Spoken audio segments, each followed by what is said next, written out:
घटना आहे सांगली जिल्ह्यातील मिरज तालुक्यातील सोनी गावात। आज सकाळी एक धक्कादायक व हृदयद्रावक घटना उघडकीस आली। वडील आणि मुलाने शेतामध्ये जाऊन एकत्र आत्महत्या केली असून संपूर्ण गावात शोककळा पसरली आहे। आत्महत्या केल्याची नावे गणेश हिंदूराव कांबळे वय वर्ष 52 आणि इंद्रजित गणेश कांबळे वय वर्ष 23 अशी असून हे दोघांनी गेलेल्या काही दिवसांपासून चिंतेत असल्याचे काही ग्रामस्थांनी सांगितले। विशेष म्हणजे इंद्रजित याचं महिन्याभरापूर्वीच लग्न झालं होतं आणि घरात आनंदाचं वातावरण होतं। त्या आनंदावर अचानक काळाचा घाला झाला। शुक्रवारी सकाळी गणेश कांबळे आणि त्यांचा मुलगा इंद्रजित रोजच्या प्रमाणे आपल्या शेतात गेले, मात्र काही तासानंतर जे दृश्य समोर आले त्याने सर्व गाव हादरून गेले। शेतात दोघांचा मृतदेह आढळून आले आणि त्यांच्या शेजारीच कीटकनाशक औषधाच्या बाटल्या पडलेल्या होत्या। प्रथमदर्शनी ही आत्महत्याचं असल्यास स्पष्ट झालं। पोलिसांनी घटनास्थळी धाव घेत चौकशी सुरू केली असून मृतदेह उत्तरीय तपासणीसाठी पाठवण्यात आले आहे। ही घटना इतकी अचानक घडल्यामुळे संपूर्ण गाव, नातेवाईक आणि कांबळे कुटुंबीय प्रचंड धक्क्यात आहेत। गणेश कांबळे हे शांत स्वभावाचे, शेती करणारे साधे सरळ व्यक्तिमत्व होते। मुलगा इंद्रजित देखील कॉलेजमध्ये शिकलेला, साध्या घरच्या शेतीत वडिलांना मदत करत होता। काही दिवसापूर्वीच मोठ्या उत्साहात त्याचं लग्न पार पडलं होतं।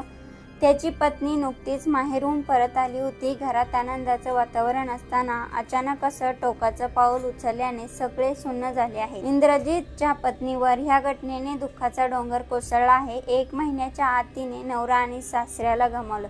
घरातलं हास्य अचानक अश्रूमध्ये परिवर्तन झालं। गावातली अनेक महिलांनी तिची समजूत घातली, पण तिचा आक्रोश थांबत नव्हता। अनेकांना अश्रू आवरता आले नाही। सोनी गावातील सगळे लोक हेच म्हणत होते, असं काय झालं असेल की दोघांनी एकदम आयुष्य संपवायचं ठरवलं।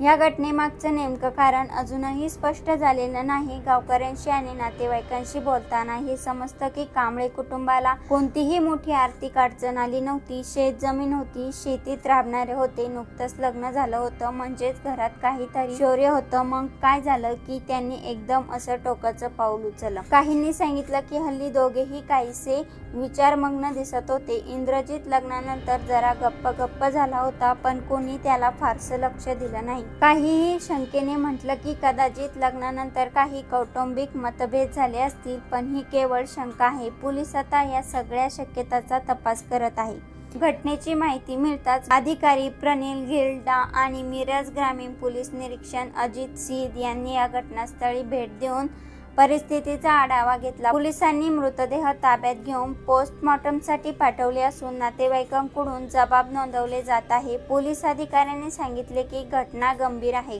कोणतीही सुसाईड नोट मिळालेली नाही, त्यामुळे ही आत्महत्या आहे की ह्यामागे आणखी काही आहे याचा तपास केला जात आहे। मृतांची कॉल डिटेल्स, आर्थिक व्यवहार, कुटुंबियांशी संबंध हे सर्व तपासले जातील। ही घटना पुन्हा एकदा ग्रामीण भागात मानसिक आरोग्याकडे होणारे दुर्लक्ष अधोरेखित करते। अनेकदा ग्रामीण पुरुष घरच्या जबाबदाऱ्या, सामाजिक अपेक्षा आणि स्वतःच्या भावनांमधील संघर्ष हे सगळं मनात साठवत जातात।